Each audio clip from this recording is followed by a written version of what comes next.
देशभरातील लाखो विद्यार्थ्यांचे भवितव्य टांगणीला लावणाऱ्या नीट परीक्षेच्या पेपरफुटी प्रकरणाचे पडसाद आता चंद्रपूर जिल्ह्यातही उमटू लागले आहेत.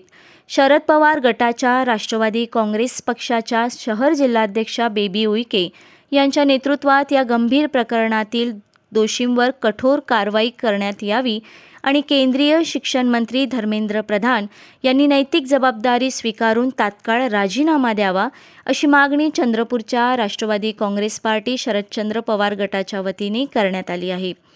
या संदर्भात जिल्हाधिकाऱ्यांमार्फत पंतप्रधानांकडे निवेदन पाठविण्यात आले आहे.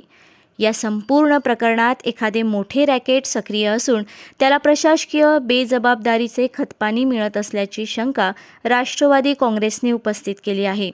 सर्वसामान्य घरातील विद्यार्थ्यांची स्वप्ने धुळीस मिळवणाऱ्या या प्रकाराबाबत तीव्र संताप व्यक्त केला जात असून सरकारने यावर तातडीने पावले उचलली नाहीत तर आंदोलनाचा इशाराही देण्यात आला आहे.